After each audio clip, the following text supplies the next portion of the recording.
Good morning viewers. Welcome to Tawi tales.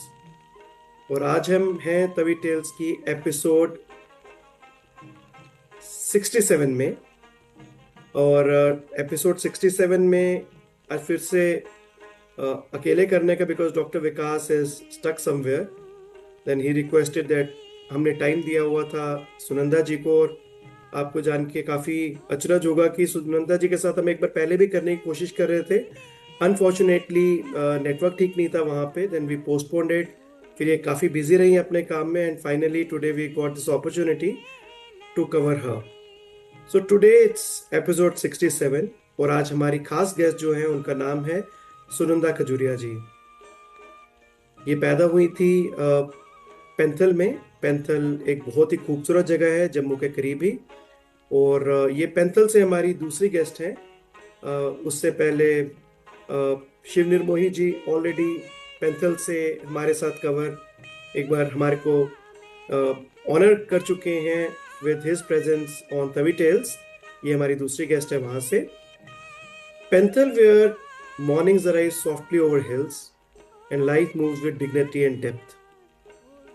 ये वहाँ का एक बहुत ही शांति पूर्वक एक लैंडस्केप है, जहाँ पे एक ऐसी लड़की है जिन्होंने एक दिन ये डिसाइड किया कि अब मुझे जम्मू से बाहर जाना है।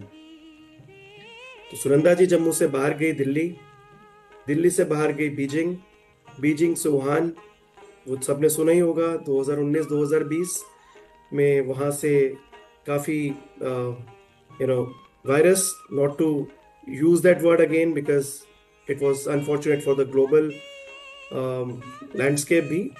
हार्वर्ड यूनिवर्सिटी गई and yet she carried her soul with her strokes. हर जगह पे इनका ब्रश जो था वो हमेशा जम्मू को और हिंदुस्तान को ही दर्शाता रहा। ये एक आर्टिस्ट नहीं है, ये एक रिसर्चर हैं, ये एक थिंकर हैं। ये क्रॉनिकल है वुमेन साइकोलॉजी और आइडेंटिटी की। एक वॉइस है जो क्वेश्चन करती है हिस्ट्री को through colour.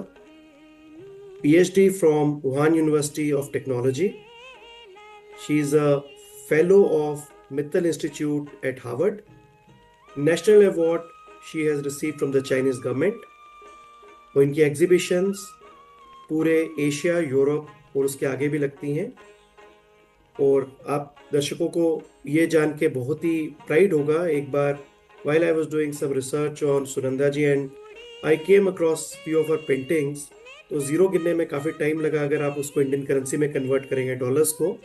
So this is a value of her creations and it's a matter of pride for us. लेकिन आज हम शुरू हार्वर्ड से नहीं करेंगे, वुहान से नहीं करेंगे, चाइना से नहीं करेंगे। हम शुरुआत करेंगे पैंथल से, जो इनकी जन्मभूमि है। जो कहते हैं कि पैंथल जो है वैसे भी लिटरेट लोगों की भूमि है। और वहीं से हम आज शुरू करेंगे। Sunanda ji, you are most welcome to Tawi tales. आज एपिसोड 67 में आपका हार्दिक स्वागत है। काफ़ी मशक्क़त के बाद ये आज का दिन आया when we can cover you, and we are looking forward to very very engaging discussion on Jammu, on your journey. Today we are celebrating your journey. Thank you so much आपको मुझे इस प्लेटफॉर्म पे बुलाने के लिए। And माफी चाहती हूँ कि इतना हम लोगों का मैं टाइम की वजह से हम लोग इसको कंटिन्यू नहीं कर पाए। But thank you so much, it's such a honour for me also. Panthal जो है, अगर जो हमारे आपके जो ऑडियंस है, क्योंकि वो एक टूरिस्ट प्लेस नहीं है तो शायद कुछ लोग ना भी जानते हो। जम्मू से 60 किलोमीटर की दूरी पे कटरा के पास ये एक गांव है जो सराउंडेड बाय माउंटेन्स हैं। वहाँ पे लेक है, रिवर है और तालाब हैं, पाइन ट्रीज हैं। मेरी काफी सारी मेमोरीज हैं पैंथल से। पैंथल का कहीं भी नाम आता है तो आ, मेरा दिल में जो मेरे मेमोरीज हैं वो एकदम बाहर आने लगती हैं। तो पैंथल का मेरा बचपन जो है वो पैंथल में बीता। पैंथल के जो लोग हैं वो लोगों में भी बहुत सादापन है वहाँ पे। और जब मैं वहाँ पे थी, जो मेरा बचपन मुझे याद है, हम हमारा, हमें ये नहीं लगता था कि वो हमारा जो गांव के लोग हैं वो अलग हैं। वो एक परिवार के जैसे लगते थे। हमें कभी भी जहाँ भूख लगती थी हम किसी के भी घर में खाना खा लेते थे। और जो हमारे फ्रेंड सर्कल था, वो मतलब छोटा नहीं था, काफी बड़ा फ्रेंड सर्कल था। उनके साथ हम वहाँ पे जो तालाब है वहां पे जाया करते थे, वो हमारे पिकनिक स्पॉट होते थे। और हमारा आउटडोर गेम ज्यादा होती थी वहां पे।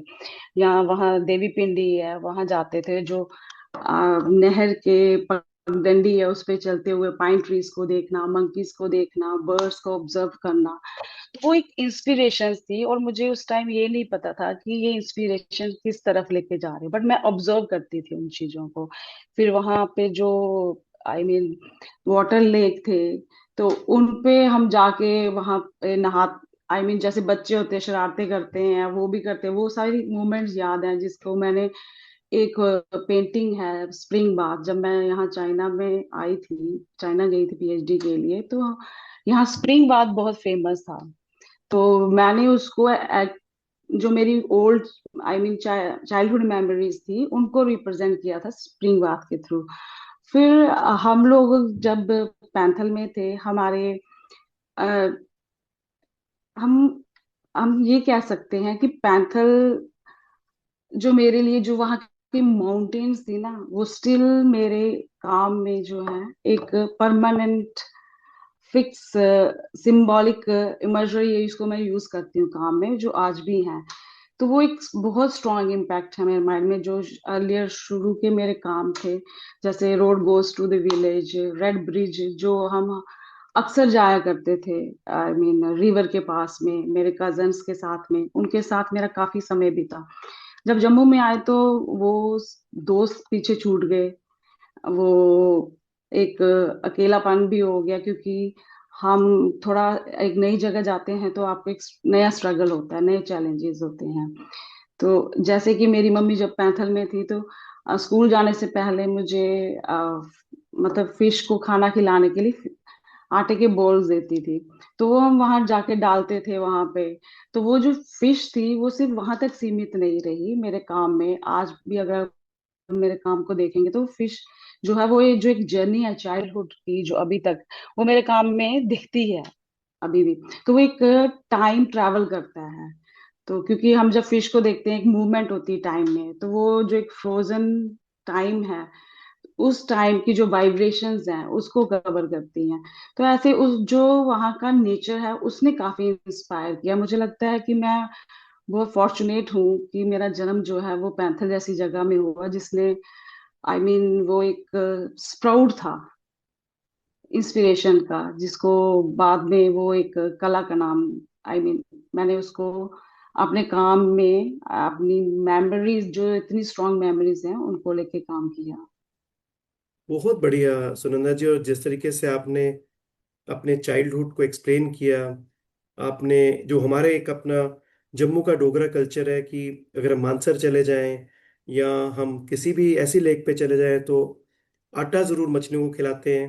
तो कहीं ना कहीं डोगरों का जी जी जी connect with nature, connect with environment, connect with जानवर, अ, पक्षी और हर इनके साथ बहुत ज्यादा है। और शायद यही रीजन है कि आप एक ऐसी जगह से निकले जो अ, वैष्णो देवी के, माता वैष्णो देवी के फुटहिल्स में जगह है। जब पैंथल से देखते हैं तो माता जी जी वैष्णो देवी का एक अलग ही आभा दिखती है। जी जी प्लीज जी। प्लीज। आप विश्वास नहीं करेंगे, जो हमारा घर है, हमारे घर की उस टाइम पर घर बड़े होते थे और आगे जमीन भी खुली होती थी। तो हमारे जो बरामदे के बाहर हम आंगन बोलते हैं ना, बेड़ा बोलते हैं इसको, तो वहां से वैष्णो देवी की पहाड़ियां दिखती थी। तो हम रोज शाम को देखते थे वो लाइट जब जलती थी। तो मेरी माँ, मुझे अभी भी याद है, वो वहीं से ऐसे पूजा में हाथ जोड़ती थी।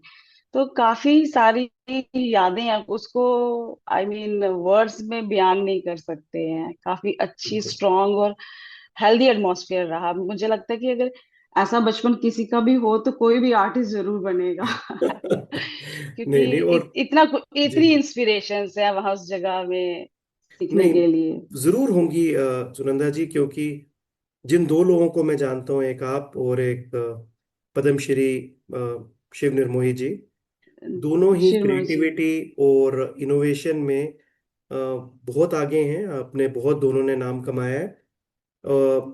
शायद जितना आपको पैंथल से अटैचमेंट है, उतने पैंथल को भी और जम्मू को, पूरे रीजन को आप पे उतना ही गुमान है, उतना ही we feel proud about your achievements. शुक्रिया। सुनंदा जी, पेंटिंग हमारी एक कोशिश है। नहीं नहीं, कोशिश बहुत अच्छी है। We keep on following you. Painting जो थी, आपका इंटरेस्ट से इनर कॉलिंग कब बनी? जब आपको लगा कि अब ये केवल पढ़ाई के साथ किया जाने वाला एक इंटरेस्ट नहीं है, बल्कि ये मेरे एक जीवन का लक्ष्य बन चुका है? और ये कब आपको रियलाइज हुआ कि अब ये हॉबी नहीं है, अब मैं और पेंटिंग आपस में काफी हद तक एक दूसरे के साथ सिंक हो चुके हैं? ये आपको आभास कब हुआ? मेरी पेंटिंग की जो शुरुआत है, जो मेरी पेंटिंग की शुरुआत है वो, जब मैंने 10th के एग्जाम दिए थे तो मैंने हॉबी क्लासेस ज्वाइन की थी, जिसपे कि मैं फैब्रिक पेंटिंग सीखती थी। तो फैब्रिक पेंटिंग सीखने के बाद मुझे इंटरेस्ट आया कि मैं इसको एज ए प्रोफेशन में लूँ। तो मैंने अपने पेरेंट्स से बात की तो उन्होंने अप्रिशिएट किया, और फिर मैंने institute of music and fine art join किया। तो वहां मैंने एक बेसिक एजुकेशन ली। जब मैं वहाँ बेसिक एजुकेशन ले रही थी तो मुझे काफी अप्रिसिएशन मिलता था, मेरे टीचर से काफी गाइडेंस मिलती थी। तो मैंने स्टेट अवार्ड्स भी लिए उस टाइम। तो वो एक जो आई I मीन एक आपको जो रिस्पेक्ट मिलती है, रिकग्नाइजेशन मिलती है, तो आपको एक कॉन्फिडेंस आता है उसमें। और जब मैं उसमें, जिस टाइम मैं पढ़ रही थी, तो हम अपने टीचर से भी सुनते थे कि इस प्रोफेशन में कैसे और आर्टिस्ट काम कर रहे हैं। तो वो स्टडी के दौरान ही, क्योंकि मैं अपने इमोशंस को, एक्सप्रेशंस को बहुत अच्छे से एक्सप्रेस कर पाती थी। मुझे हमेशा प्रॉब्लम थी, मैं बहुत इंट्रोवर्ट थी, तो मैं वर्ड्स के थ्रू अपने आप को एक्सप्रेस नहीं कर पाती थी। तो मुझे ये जो मीडियम था, मुझे ये लगा कि मैं अपने आप को इसमें अच्छे से एक्सप्रेस कर सकती हूँ। और अगर जब हॉबी ही आपका प्रोफेशन बन जाए तो और क्या है, क्योंकि आप उसको दिल से बहुत शिद्दत से उसको अच्छे से कर सकते हैं। तो वो स्टडी के दौरान ही पता ही नहीं चला मुझे कब वो मेरा प्रोफेशन बन गया धीरे धीरे, क्योंकि वो अपॉर्चुनिटीज में मुझे मिलती रही, मुझे उसमें एडवांटेज मिलता रहा और भी एक्सपोजर का। तो वहां से मेरी जो प्रोफेशनल आई I मीन आप फील्ड में कह सकते हैं, मैंने एंटर किया। क्योंकि मैं फिर वहां से आगे पढ़ाई करने के लिए गई, तो वहां से भी मुझे एनकरेजमेंट मिला। तो मुझे लगा मैं इसके अलावा कुछ और नहीं कर सकती।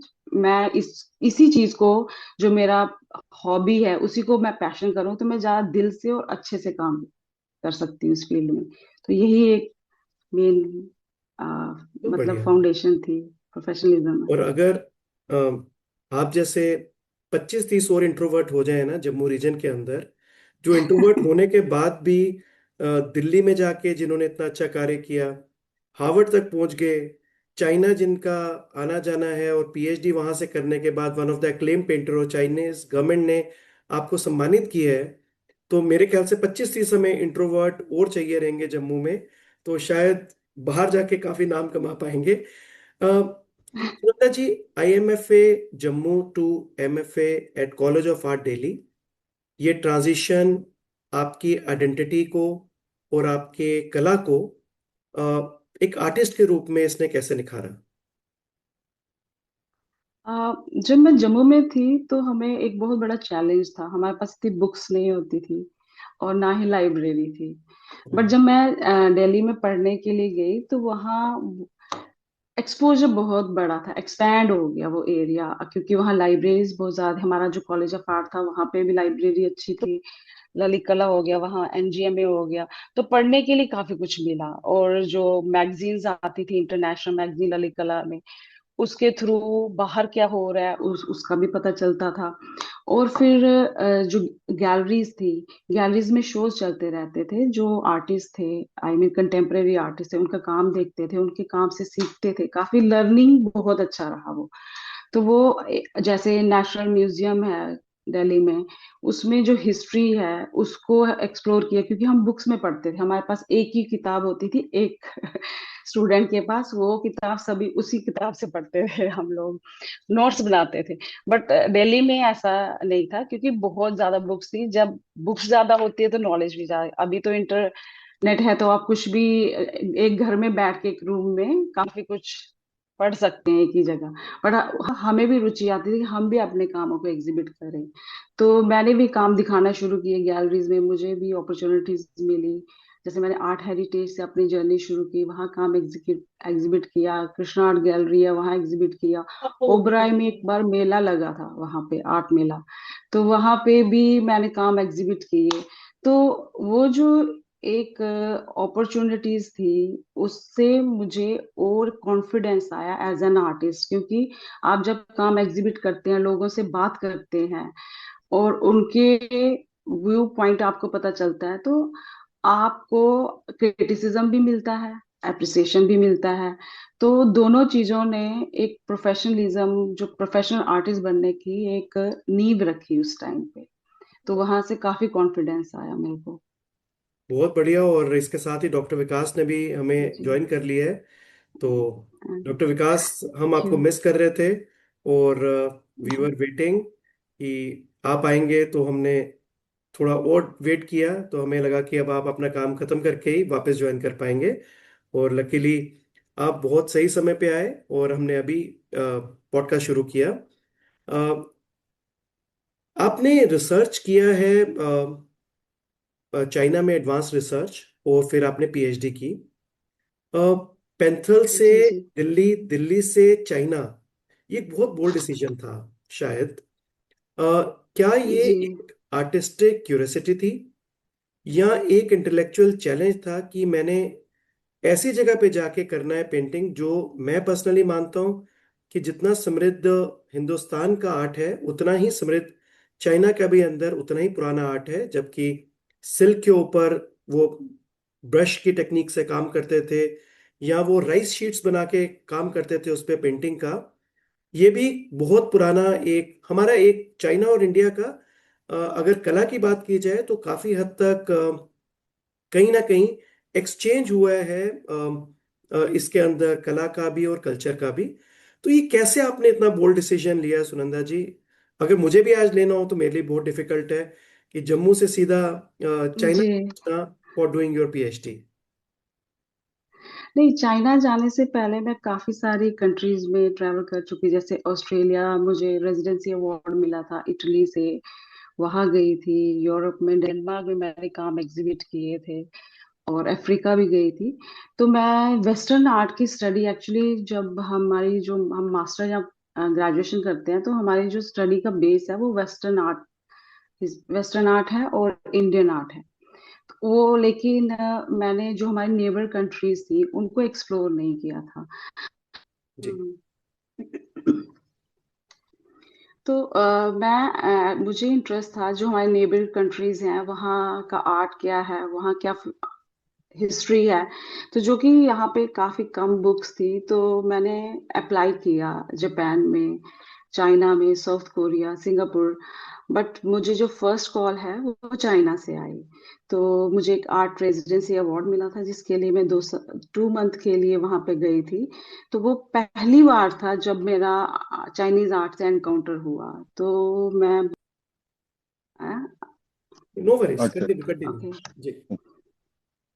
तो तो मुझे लगा कि मुझे इस आर्ट को सीखना चाहिए, एक्सप्लोर करना चाहिए। तो वहां से मेरी रुचि हुई उस आर्ट को सीखने के लिए। तो फिर मुझे लगा कि ये खाली मैं विजुअली देख रही हूँ, उसकी डेप्थ को नहीं समझ रही हूँ। तो वो एक मीडियम जो था वो स्टडी ही थी। तो इसलिए मैंने वहां डिसीजन लिया कि मुझे यहाँ से पीएचडी करनी चाहिए। पीएचडी ही एक ऐसा मीडियम था जिससे मैं उसको डेप्थ में समझ सकती थी, उसकी फिलॉसफी को, उसकी एस्थेटिक को, उसके मीडियम को। तो इसलिए मैंने वहां से पीएचडी का डिसीजन लिया वहां से करने के लिए। तो आपको लगा जब आपने चाइना जाने का सोचा, तो उस टाइम पे घर में किसी ने कहा कि दिल्ली रह लो, चाइना इतनी दूर पीएचडी करने की क्या जरूरत, इंडिया में भी पीएचडी अच्छी होती है? सो एनी दैट जी जी। रिजेंटमेंट या रेजिस्टेंस आपको फेस करनी पड़ी? हाँ, मेरी बड़ी सिस्टर ने बोला था कि तुम ऐसे हमें छोड़ के कैसे जा सकती हो, तो हम कैसे रहेंगे, क्योंकि उनको थोड़ा इमोशनली वो वीक पड़ रहे थे। एक्चुअली मैं अपने फादर के साथ काफी एसोसिएट रहती हूँ, तो जो घर के जितने भी बोल्ड डिसीजन होते हैं मैं और मेरे फादर ही उनको डिसाइड करते हैं। बट मेरे फादर ने उस टाइम मुझे बोला कि अगर हमें जरूरत लगेगी तो हम तुम्हें बुला लेंगे, तो तुम जाओ। तो उन्होंने मेरे को काफी सपोर्ट किया उस टाइम पे, तो इसलिए फिर मैं वहाँ आ गई। बट हाँ, जब मैं चाइना आई तो लैंग्वेज बैरियर बहुत ज्यादा था। First 6 month was very hard. So you can't order a glass of water even. So language सीखा फिर मैंने वहाँ यहाँ आके, तो उससे मुझे काफी हेल्प मिली। तो आप अभी फ्लुएंट हैं चाइनीज में, या अ, आप अंडरस्टैंड कर लेते हैं? हाँ। नहीं नहीं, क्योंकि जब आप लैंग्वेज सीखने की बात करते हैं तो यहाँ आपको एग्जाम देना पड़ता है चाइना में। तो वो HSK है, उसको क्लियर करना पड़ता है। अगर आप वो नहीं करते हैं को आपको PhD की डिग्री नहीं मिलती है। तो उसके लिए लैंग्वेज मस्ट है। और रीजन ये भी है क्योंकि प्रोफेसर जो हैं वो इंग्लिश में ही बोलते थे, ओके। और जो बुक्स थी वो भी चाइनीज में थी। तो आप उस डेप्थ को टच नहीं कर सकते, उस लेयर को टच नहीं कर सकते। तो उसके लिए लैंग्वेज मस्त थी, तो लैंग्वेज मैंने सीखी। नहीं, बहुत अच्छे अमेजिंग है। से सीखी। बहुत अमेजिंग है सुनंदा जी, क्योंकि जी अ, जी ये आपके पैशन को दर्शाता है। कि अगर जी। मन में एक बार किसी डोगरे ने ठान लिया कि मुझे ये चीज करनी है, और मैं तो ये आई एम रियली वंडरिंग कि किस तरीके से आपने इतना स्ट्रॉन्ग डिसीजन लिया। बुक्स को पढ़ने के लिए भी आपने चाइनीज सीखी, इंटरेक्शन के लिए चाइनीज सीखी, कोर्स का डाउनलोड के लिए चाइनीज सीखी, जो एक आसान काम नहीं है। आप किसी भी वेस्टर्न कंट्री में जी हाँ, चली बिल्कुल जाती, नहीं। वेस्टर्न कंट्री में चले जाती तो आपको कोई भी बैरियर नहीं होता, खाली आप कंसंट्रेट करती आर्ट की जी तरफ। यहाँ पे जी आर्ट के जी नुआंसेस सीखते सीखते आपको लैंग्वेज भी सीखनी पड़ी। सो ये एक डबल जी मेहनत का काम आपके लिए हुआ, जिसके लिए hats off to you ji. For your dedication and passion, I must say. नहीं, उससे उससे मुझे काफी हेल्प मिला, क्योंकि मैंने लिटरेचर जब पढ़ा तो जो वहाँ के पोइट थे, ह्वांग सांग, उनकी पोइट्री मुझे काफी डेप्थ में मिली, जिससे कि इंस्पायर होके मैंने फिर एग्जीबिशन भी की, पोइट्रीज को अपने काम में लेके आई। तो मेरे काम में काफी इम्प्रूवमेंट भी हुई। तो मुझे लगता है कि जब आपको कोई चीज सीखनी हो तो उसको सही से सीखें। बहुत बढ़िया, बहुत बढ़िया। डॉक्टर विकास। सुनंदा जी, एक तो सबसे पहले जी आपसे और दर्शकों से माफी मांगना चाहूंगा कि लेट ज्वाइन करने के लिए, क्योंकि जो हमारा प्रोफेशन है वो इस तरह का है कि अनसर्टेनिटी हमेशा रहती है, और वो हमें नंबर वन प्रायोरिटी रखनी पड़ती है इमरजेंसी सर्विसेज में होने के कारण। तो आपका मैं देरी से सही लेकिन अपने डोगरों के और जम्मू के प्लेटफॉर्म तवी टेल्स पे स्वागत करता हूं। और बहुत अच्छा वार्तालाप चल रहा है। मैं पिछले 5-10 मिनट से सुनने का अवसर मिला और बहुत ही अद्भुत लग रहा है कि पैंथल, जो समझो मेरी जहाँ हॉस्पिटल है जहाँ मैं काम करता हूँ उसका उसके पड़ोस में करता हूँ, तो वहां अच्छा। से एक कलाकार निकल के चाइना पहुंचे हैं। तो सुनंदा जी, हम वार्तालाप जारी रखेंगे। आपका जो काम है उसमें बहुत ज्यादा फेमिनिटी को एक्सप्लोर किया गया है, माइग्रेशन को एक्सप्लोर किया गया है, साइकोलॉजिकल लैंडस्केप्स, और महिला आवाजों को, वुमेन वॉइसेस को आपने बहुत ज्यादा एक्सप्लोर किया है। कोई ऐसे पर्सनल एक्सपीरियंसेस जिन्होंने इस दिशा को तय किया? हाँ, मेरे पर्सनल एक्सपीरियंसेस भी थे जिनको मैं हर एनकाउंटर करती थी डे टू डे। और जो हमारी समाज में जो इंडियन वुमेन वुमेन है, उसका बहुत इम्पोर्टेंट रोल प्ले करती हैं। जितनी भी हिंदू डाइटीज हैं आप देखें, हम उनको बहुत मानते हैं। लेकिन दूसरी तरफ देखें तो वुमेन का जो स्टेटस है वो बहुत लो है, उनका स्तर काफी नीचे है। तो वो मैंने अपने काम के जरिए वुमेन्स को इम्पोर्टेंस देने की कोशिश की है। आज भी अगर हम देखें, एक वुमेन चाइल्ड जब पैदा होती है तो उसके पैदा होने पे खुशियां नहीं मनाते हैं। मेरा खुद का भी एक पर्सनल एक्सपीरियंस है, क्योंकि हम 3 बहनें हैं। तो जब मेरी दोनों बहनें पैदा हुई थी बहुत खुशियां मनाई थी। जब मैं पैदा हुई थी तो मेरे घर में, तो मेरे फादर की फैमिली ने उतना अप्रिशिएट नहीं किया था। तो मैं I heard lot of stories from my mother. तो उसका भी कहीं ना कहीं इनडायरेक्ट एक माइंड में इम्पैक्ट था। तो मुझे लगा कि मेरा एक ऐसा मीडियम है जिसको, और मैं एक बहुत अच्छे से इस कैरेक्टर को अंडरस्टैंड करती हूँ, तो मुझे इस वॉइस को रेज करना चाहिए थ्रू माय वर्क।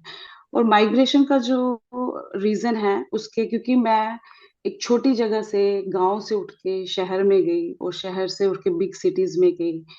तो शुरू में एक्सेप्टेंस की दिक्कत हुई, धीरे धीरे एक्सेप्टेंस हुई। फिर मैं कई कंट्रीज में गई, कहीं पे 2 महीने, कहीं 3 महीने, कहीं 5 साल ऐसे मैंने बिताया। तो जो वो माई प्रोसेस है, मैं उस प्रोसेस को समझना चाहती थी माइग्रेशन के। मैं तो फोर्सफुली नहीं गई थी, लेकिन कुछ लोग जो हैं वो फोर्सफुली भी माइग्रेट हो रहे हैं। आज हम देखें हमारे समाज में काफी बड़ा इशू है ये। तो मैं अपने काम के थ्रू उस इशू को रेज कर रही हूँ और उसके प्रोसेस को समझने की कोशिश कर रही हूँ थ्रू नेचर। क्योंकि मैंने चाइना में लैंडस्केप के ऊपर अपना स्टडी किया है, तो जो चाइनीज लैंडस्केप है वो बेसिकली स्पिरिचुअलिटी पे है। और उसकी डेप्थ को जब मैंने समझा तो उसको ह्यूमन कंडीशन के साथ मैंने जोड़ने की कोशिश की है। तो इन चीजों के जो साइकोलॉजिकल इम्पैक्ट हमारे माइंड में पड़ता है, चाहे वो माइग्रेशन का हो, जहाँ आइडेंटिटी का हो, हमारे माइंड में जो साइकोलॉजिकल इम्पैक्ट है उसका क्या असर है, उस असर को मैंने अपने काम के जरिए दिखाने की कोशिश की है, डिफरेंट डिफरेंट थीम के जरिए, जिसको कि हम ऐसे कह, सब्जेक्टिविटी है और सिंबॉलिक इमेजरी के साथ मैंने यूज किया है उसको। बहुत बढ़िया। हम्म। सुनंदा जी, जैसे आपने बताया, तो क्या आपका जो आर्ट का स्टाइल है वो क्या एब्स्ट्रैक्ट है, या आप, बिकॉज हम पेंटिंग को समझते हैं जिसमें वी कैन अंडरस्टैंड इजीली, तो आपकी पेंटिंग का स्टाइल क्या रहेगा जो इजी टू अंडरस्टैंड है, और it's a deep meaning abstract art? Abstraction बीच में है, बट मेरा जो काम है नॉन अब्स्ट्रैक्ट है वो ना। नॉन फिगरेटिव नहीं कह सकते, हम फिगरेटिव है, क्योंकि फिगर के जरिए आप जल्दी से समझ जाते हैं ये एक औरत है या बर्ड है, कुछ है। अब्स्ट्रक्शन में क्या है कि वो उसमें काफी सारी और डिफरेंट लेयर्स होती हैं जिसको आपको पढ़ना पड़ेगा। जैसे कोई पेंटिंग है उसको रीड करना आना चाहिए, क्योंकि काफी सारी वॉल होती है उसके पीछे, उन वॉल को समझना पड़ता है। अब्स्ट्रक्शन है, अब्स्ट्रक्शन कलर में है, बट फॉर्म में अब्स्ट्रक्शन नहीं है मेरे। फॉर्म जो है वो एक, जैसे फीमेल फॉर्म देखें, वो फीमेल फॉर्म को एनाटॉमी नहीं है, फीमेल ओरा मैंने यूज किया अपने काम में, अपनी वॉइस को क्रिएट करने के लिए। तो वो हम कह सकते हैं फिगरेटिव काम है, अब्स्ट्रक्शन है। जैसे उसमें जो माउंटेन है वो अब्स्ट्रैक्ट फॉर्म में है, जहाँ चेरी ब्लॉसम है उसको कई बार मैंने एब्स्ट्रैक्ट फॉर्म में दिखाया है, स्टोन को अब्स्ट्रैक्ट मैंने यूज किया, अब्स्ट्रक्शन को यूज किया एज ए सब्जेक्टिव उसमें। तो सब्जेक्टिविटी को समझने में आपको पहले एब्स्ट्रक्शन को समझना पड़ेगा, बट जो विजुअल अप्रोच है आप देखते हैं वो आप रीड कर सकते हो मेरे काम में। तो जैसे कैंडिस्की का काम वो बहुत एब्स्ट्रैक्ट है, बहुत सिंप्लीफाई है उनका काम, मेरा काम उस तरफ नहीं है। राइट, बहुत आपने क्लियरली बताया। अब हम उसके बाद हम्म। अगले पे आते हैं, एक चाइनीज गवर्नमेंट का नेशनल अवार्ड जो आपको 2024 में मिला था, जो आपके आपके क्या, अगर हम जम्मू की बात करते हैं तो हम सब के लिए एक मेजर माइलस्टोन रहा। वो क्या मोमेंट था जब आप अवार्ड ले रहे थे? क्या जब आप रिफ्लेक्ट बैक कर रहे थे, क्या विजुलाइज कर रहे थे कि मेरी जर्नी कहाँ शुरू हुई और मैं किस अवार्ड को इस टाइम पे ले रही हूँ? वो फीलिंग्स क्या थी आपकी उस समय? पहला जब मुझे अवार्ड अनाउंस हुआ, मुझे कॉल नहीं आया, मेरे प्रोफेसर को कॉल आया। तो मेरे प्रोफेसर को भी विश्वास नहीं हुआ कि मुझे नेशनल अवार्ड मिला है, and he was so happy that moment. तो वो उन्होंने मुझे कॉल किया कि तुम कहाँ पे हो, तुम्हारा ऐसे ऐसे अवार्ड है। तब मैं इंडिया आई हुई थी, तो उन्होंने मुझे कॉल किया। तो फिर उन्होंने बताया कि इस डेट को तुम्हें अवार्ड सेरेमनी है, अवार्ड मिलेगा। तो फिर मैं वापस बीजिंग आई। तो जो एक मोमेंट था वो अनएक्सपेक्टेड भी था, क्योंकि मैंने एक्सपेक्ट नहीं किया था। मैंने अप्लाई जरूर किया था, नेशनल अवार्ड था और दूसरी कंट्री के था, तो मुझे उम्मीद 50-50 थी। तो मैं बहुत एक्साइटेड थी, क्योंकि मैंने तब ये सोचा कि मैं एक छोटे से गांव से उठ के, दूसरी कंट्री में जाके मुझे अवार्ड मिल रहा है। बहुत अगर बढ़िया। कोई भी शख्स जो है वो मेहनत करे और उसमें फोकस रहे अपने काम में, तो वो जरूर, और हार्ड वर्क करे, तो किसी को भी ऐसे नेशनल अवार्ड मिल सकता है। कोई बड़ी ज्यादा अचीवमेंट भी नहीं है अगर वो हार्ड वर्क करे तो। सुनंदा जी, इसके साथ ही एक मिलता जुलता सवाल। नेशनल अवार्ड चाइना से मिला, क्या जम्मू से आपको कोई स्टेट अवार्ड मिला? जी हाँ, हाँ मुझे, हाँ, मैं जब ग्रेजुएशन कर रही थी उसी दौरान मुझे 3 बार स्टेट जेएन के स्टेट अवार्ड मिला, जो हमारी कल्चरल एकेडमी है उसकी तरफ से। तो मुझे वहीं से अप्रिसिएशन और रिकग्नाइजेशन मिलना शुरू हो गया था। बहुत ये बढ़िया। मेरे लिए बहुत फॉर्चुनेट है। जी।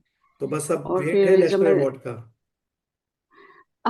जी, देखते नहीं, हैं। मेरे को तो ये लग रहा है जी जी। जिस हिसाब से आपकी ट्रेजेक्ट्री है, तो बहुत हमें हैरानगी नहीं होगी कि अगर पैंथल से दूसरा पद्मश्री भी आ जाए। एंड देन मैं और डॉक्टर विकास बहुत प्राइड से बोल पाएंगे कि हमने पैंथल के दोनों पद्मश्री को कवर किया है, एक को मिलने से पहले और एक को मिलने के बाद। So we'll just pray for your success and जैसे चाइना गवर्नमेंट थैंक ने यू सो रिकॉग्नाइज मच। किया है, we will request through our channel. I am not sure कितनी रीच होगी, कितने लोग देखते हैं, बट शायद वो लोग जरूर देखते हैं हमारे चैनल को जो मैटर करते हैं, और जिनका इंटरेस्ट है लिटरेचर पे, जिनका इंटरेस्ट है आर्ट पे, और जिनका इंटरेस्ट है इन्वायरमेंट पे, और जो कहीं ना कहीं इंटेलेक्चुअल अगर हम कह सकते हैं जम्मू के हैं। तो उनके द्वारा भी यही मैसेज एक है कि अगर चाइना ने दिया है तो हिंदुस्तान को भी पीछे नहीं रहना चाहिए, और सुनंदा खजूरिया जी को नवाजना चाहिए उस अवार्ड के लिए जिसके लिए हकदार है। डॉक्टर विकास। बहुत बहुत शुक्रिया। सुनंदा जी, आपने बहुत सारे आपके सोलो शोज हुए हैं, बीजिंग से लेके दिल्ली तक। उनमें से कौन सी एग्जीबिशन है जो आपको बहुत पर्सनल लगी और जो बहुत ही ज्यादा ट्रांसफॉर्मेटिव थी? आ, ये कहना मुश्किल होता है एक आर्टिस्ट के लिए कि कौन सी एग्जीबिशन उसके लिए ट्रांसफॉर्मेटिव, क्योंकि हर एक शो जो है, हर एक, पहली बात तो जो एक काम है दूसरे काम का एक्सटेंशन होता है। ऐसे ही हर एक एग्जीबिशन एक दूसरे का एक्सटेंशन है। बट हाँ, जब जो मेरी लास्ट एग्जीबिशन हुई थी आर्ट हेरिटेज में, जिसका टाइटल था I have lost me, bird of passage, जिसपे जो मैंने काम किया था उसमें मेनली जो मेरा एक्सपीरियंस था travelling between India and China, so वो मेरे पर्सनल एक्सपीरियंस के ऊपर बेस्ड था। और इसको मैंने समझने के लिए वेरियस मेथड यूज किए थे, method such as formal, visual, stylistic and element process, investigation, questioning, observation, to examine the main concept. So जिस उन कॉन्सेप्ट को लेके मैं आज भी काम कर रही हूँ, और उन मीडियम को लेके मैं काम कर रही हूँ, जिसमें मैंने जो मीडियम थे वो कैनवस था, एक्रेलिक थे, पेपर वर्क था, बुक्स थी। तो वो एक्सटेंशन अभी तक चल रहा है, तो ये मेरे लिए मैं कह सकती हूँ एक ट्रांसफॉर्मेटिव शो रहा है अभी तक। बहुत बढ़िया। बहुत बहुत ही बढ़िया, बहुत बढ़िया। हम्म। और एक आपका मैं एक वाइल डूइंग रिसर्च एक आपकी फोटो देख रहा था मैं, विच इज फेलोशिप थी शायद, एलन मित्तल, उनकी फेलोशिप थी। उसके बारे में अगर आप थोड़ा बताएंगे, बिकॉज वो भी काफी एक प्रेस्टिजियस है, और हार्वर्ड से क्या जुड़ाव है इस पर्टिकुलर फेलोशिप का? हाँ, मैंने ओपन कॉल निकली थी, तो उस ओपन कॉल के जरिए मैंने अप्लाई किया था, जब कोविड का टाइम चल रहा था जम्मू में, और मैं पीएचडी को बीच में ही छोड़ के आ गई थी जम्मू में। तो उस टाइम मैंने अप्लाई किया, तो luckily I got this fellowship. So जो ये फेलोशिप थी, वे मेरा जो रिसर्च था वो एशियन कंटेम्प्रेरी वुमेन आर्टिस्ट के ऊपर था। तो राइट। ये रिसर्च मेरा वहाँ पे चल रहा था, जिसको जो मेनली रिसर्च मैंने किया, तो मैंने उसमें ये इन्वेस्टिगेट करने की कोशिश की, जो एशियन वुमेन आर्टिस्ट हैं वो किस मीडियम में और क्या चैलेंजेस लेके काम कर रही हैं। सो being part of this fellowship really opened my eyes. I realized there are so many women artists telling their own stories about culture, identity, feminism. It's not just um, one own story, one narrative. There are many. So I just try to investigate through the methodology, through the technique, through the process, and that I also have seen my own practice in a different way. So that was the main right. interest. नहीं, बहुत बढ़िया। और Mm. जब भी आप China में होती हैं तो आपके लिए एक डोगरा आइडेंटिटी, वो आप कैसे, अगर आपको कोई पूछता है कि सुनंदा जी, क्योंकि अम, जैसे ही काफी, हमें तो, मेरे को, डॉक्टर विकास को, और हमारे कई ऐसे दोस्त हैं जिनको जैसे बाहर जाते हैं हिंदुस्तान के, तो लोग पूछते हैं कि आप कहाँ से हैं, तो हम जम्मू कश्मीर बोलते हैं। तो जम्मू शायद बहुत कम लोगों को पता होता है, तो डोगरा तो उससे भी कम में।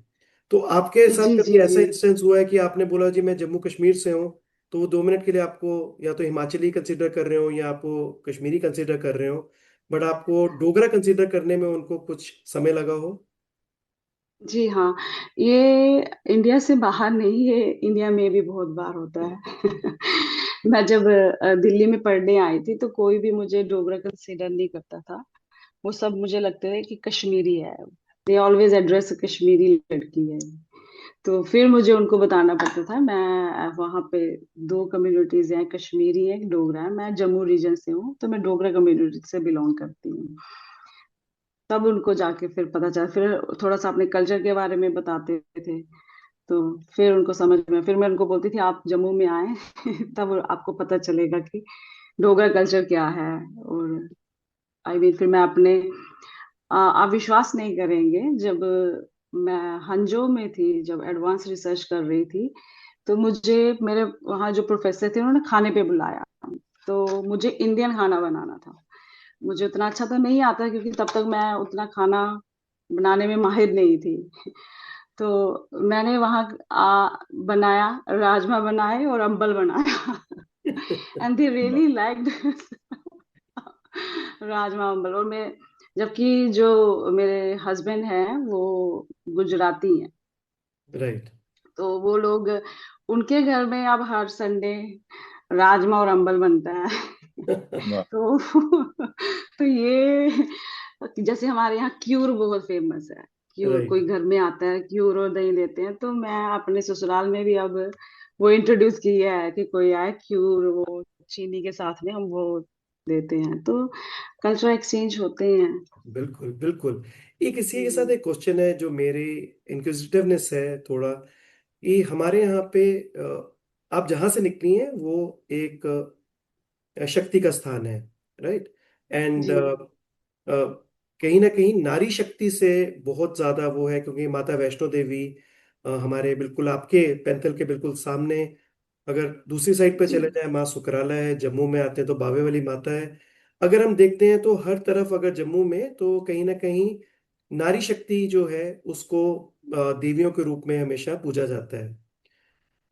आपने चाइना में कई आर्ट फॉर्म्स में काम किया, क्या कभी आपने जम्मू की देवियां शक्ति उनको प्रोजेक्ट करने की कोशिश की? और क्या वो एसिमिलेट हो जाते हैं चाइनीज आर्ट में एक नए स्वरूप में? क्या ऐसे कभी कोशिश की है आपने, एक्सपेरिमेंट? मैंने नहीं, मैंने डाइटिस को कभी अभी तक छुआ नहीं है, ऑनेस्टली। मेरा मेन इंटरेस्ट जो है वुमेन फिगर है। हाँ, अगर आप उनको ये बोले, डायरेक्ट नहीं किया है मैंने उन डाइटिस को, बट उनकी जो पावर है, ओके। जो स्ट्रांग पावर है, मेरी वुमेन जो है वो वीक नहीं है। वो एक स्ट्रांग वॉइस है, जिससे कि मैंने उसमें प्रोमिनेंटली ग्रीन कलर यूज किया है उसमें, जो कि नेचर को रिप्रेजेंट करता है। तो ओके। जो मैंने चाइना में देखा, जो फॉर्म देखी है, मैंने नेचर से इंस्पायर होकर काम किया है। तो वो एज ए कलर के थ्रू सिंबॉलिक लैंग्वेज मैंने यूज की, ना कि डायरेक्ट अप्रोच है उसकी। तो वो कह सकते हैं, क्योंकि अभी तक मैंने इस चीज को नहीं छुआ कि मैं एज ए डाइटिस को लेके काम करूँ, सीरीज करूँ। वो मैंने अभी नहीं किया मैं, क्योंकि वो मेरे पर्सनल एक्सपीरियंसेस हैं। तो जो मेनली जब मैंने फॉर्म शुरू की, वुमेन फॉर्म अपने काम में, मैंने अपने आप को उसको रिप्रेजेंट किया as a form. But later जो है, मैं काफी जगह गई, डिफरेंट कंट्रीज में गई। I heard different stories from different women. तो वो मैन ना रह के वो फेमिनिज्म को, फेमिनिटी को मैंने रिप्रेजेंट किया है। फीमेल नोशन को मैं रिप्रेजेंट करती हूँ। वो मैं ना रह के फीमेल नोशन है वो। बहुत बढ़िया। आपने बहुत ही अच्छे तरीके से जी। इसको कि सुनंदा जी, हम अपने पॉडकास्ट के अंतिम चरण में आ चुके हैं। और भी है। सुनंदा जी, ज़्यादा पेंटिंग्स बनानी चाहिए, क्योंकि काफ़ी बार मुझे कुछ एक लोगों से क्वेरी आई है, जब वो आपकी वेबसाइट पे जाते हैं तो आपकी मैक्सिमम पेंटिंग सोल्ड आउट होती है। तो जिससे ये लगता है कि आप बहुत कम पेंटिंग बनाती हैं। आई थिंक ज़्यादा बनाएंगे तो जम्मू में जो लोग हैं जो आपकी पेंटिंग्स को चाहे अपने ऑफिसेज में या लेट्स से घर में रखना चाहेंगे, उनके लिए बहुत एक हेल्प होगी। क्योंकि जब अपने किसी की पेंटिंग आपके घर में होती है तो उसको देखने का मजा ही अलग होता है। तो वो एक्सपेक्ट करते हैं जी कि आप जी अधिक जी से अधिक पेंटिंग्स बनाएं।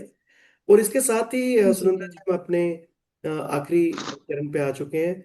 बहुत सारी जम्मू में जो यंग गर्ल्स हैं, जो विलेजेस में रहती हैं पूरे जम्मू रीजन में, उनके बहुत आर्टिस्टिक ड्रीम्स रहते हैं। राइट, जैसे आपकी हॉबी थी, फॉर्चुनेटली आपके फादर मदर ने आपको बहुत सपोर्ट किया टू परस्यू योर ड्रीम्स। लेकिन वो जम्मू में थोड़ा एक काफी जगह पे प्रॉब्लम है कि बच्चों को, लड़कियों को बाहर इतनी दूर पढ़ने नहीं जाने देना।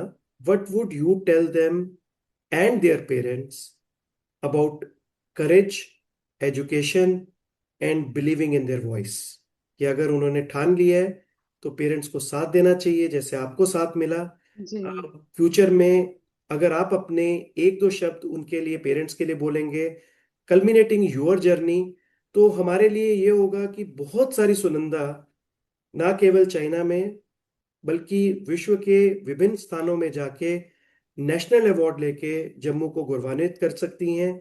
और हम सब प्राउड महसूस कर सकते हैं कि हमारी बेटियां, हमारी बहनें बाहर जाके जम्मू का नाम रोशन कर रही हैं। तो आपके शब्द क्या होंगे? उसके बाद मैं डॉक्टर विकास को हैंड ओवर देता हूँ। जी।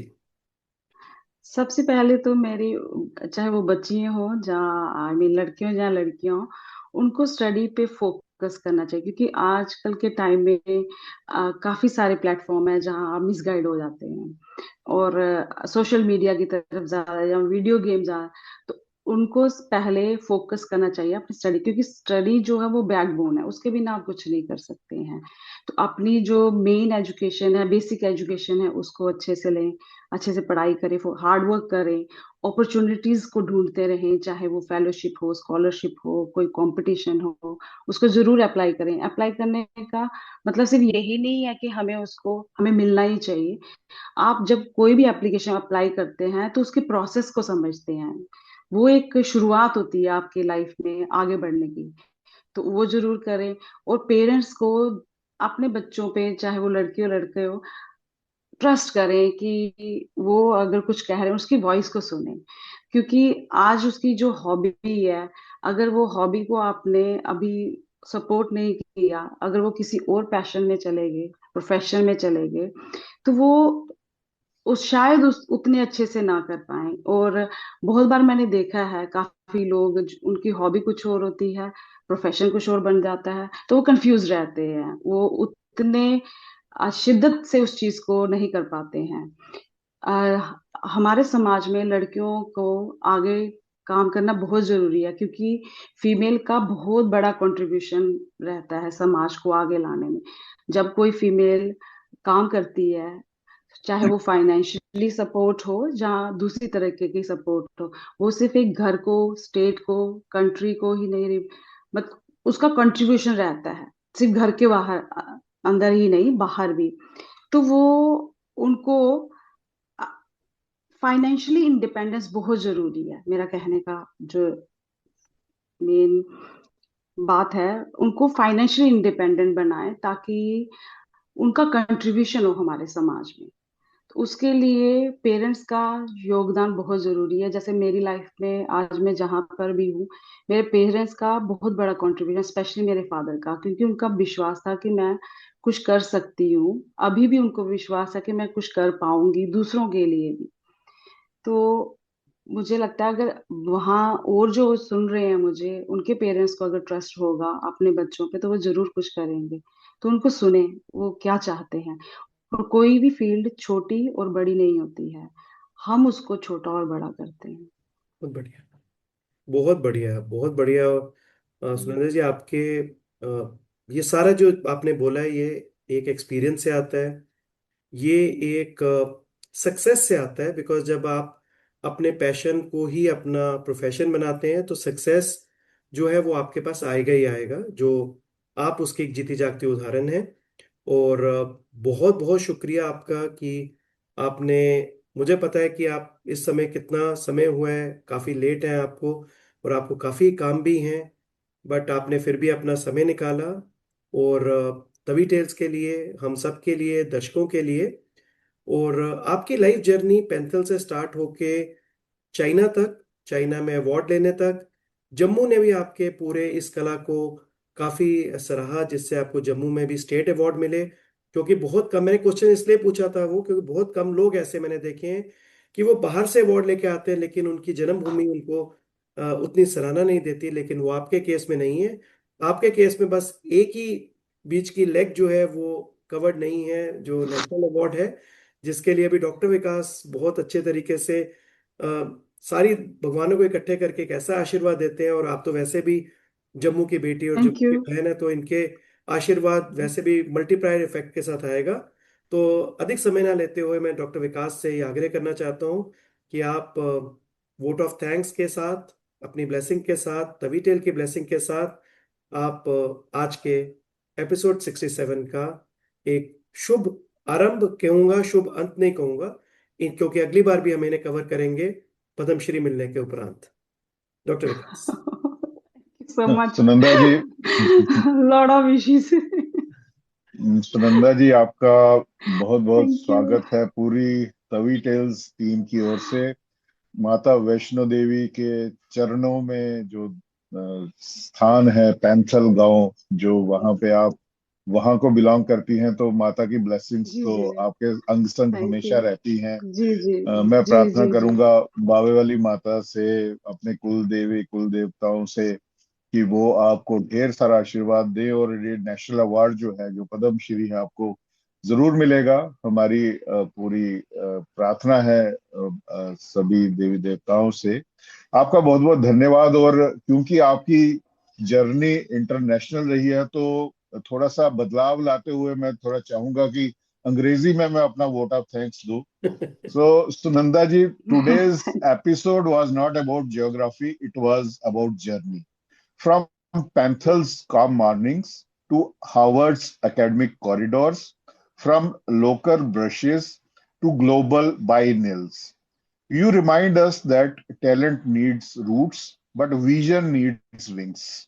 On behalf of Tavi Tales, we thank you for sharing not just your achievements, but your evolution. May your canvas continue to speak for those unheard. May your colors continue to question history. And may Penthal feel proud every time your name travels the world. May your canvas and Tawi के किनारे से निकली artist अब अंतरराष्ट्रीय मंच तक पहुंच चुकी है। ये कहते हुए मुझे बहुत गर्व महसूस हो रहा है। मैं फिर से एक बार परमात्मा से प्रार्थना करूंगा कि आप जिस जील के साथ, जिस विजन और जिस मिशन के साथ अपनी लाइफ में आगे बढ़ रही है। और सबसे बड़ी खुशी मुझे हुई कि जो आप डोगरिफिकेशन कर रही है गुजरातियों की भी जाके, उससे मुझे बहुत खुशी हुई। उसके लिए मैं बहुत धन्यवाद देना चाहूंगा आपका। तो thank you for being part of Tawi tales. जय डुग्गर, जय डोगरा, जय हिंद, जय माता दी। जय माता दी एंड जय थैंक यू सो डुग्गर। और मच, थैंक अंत यू में सो सुनंदा जी मच। आपसे आप एक रिक्वेस्ट है कि आप तवी टेल्स के लिए जो ब्लेसिंग्स होंगी वो चाइनीज में देंगी, तो हमारे लिए भी थोड़ा डिफरेंट हो जाएगा, क्योंकि हर बार इसी तरीके से हमारा एंड होता है, हम थोड़ा एंड चाहते हैं थोड़ा डिफरेंट हो जाए। चाइनीज टच it's a हो इसमें। heartfelt movement. It's a heartfelt movement. I'm getting emotional. I receive a lot of wishes from you. It's really such a big honor for me. Thank you. अब हम इसको Google translate में करके जरूर नीचे subtitle के साथ करेंगे। But Sunanda ji, we are really really proud of your achievements. मुझे लग रहा है कि हमारे चैनल के माध्यम से काफी उन लड़कियों को भी बहुत ज्यादा प्रोत्साहन मिलेगा, क्योंकि आप एक रोल मॉडल हैं। एक्चुअली मैं तो ये मानता हूँ, मैं और डॉक्टर विकास एक दिन ये बात कर रहे थे कि हमारी जम्मू की बेटियां वैसे भी रोल मॉडल हैं, क्योंकि वो जिस फील्ड में जाती हैं उसी फील्ड में अपना नाम झंडे गाड़ के आती हैं। और आपकी ये जर्नी इंस्पिरेशन रहेगी उन सब बच्चों के लिए, उन सब लड़कियों के लिए, और हम सब के लिए भी। Looking forward to meet you whenever you will be in Jammu. It will be our honour Sure, sure, to meet you and it's our honour sure, today to host you. Thanks a lot. जय sure. माता दी, जय Duggar. Thank you so much. Thank you so much for inviting me.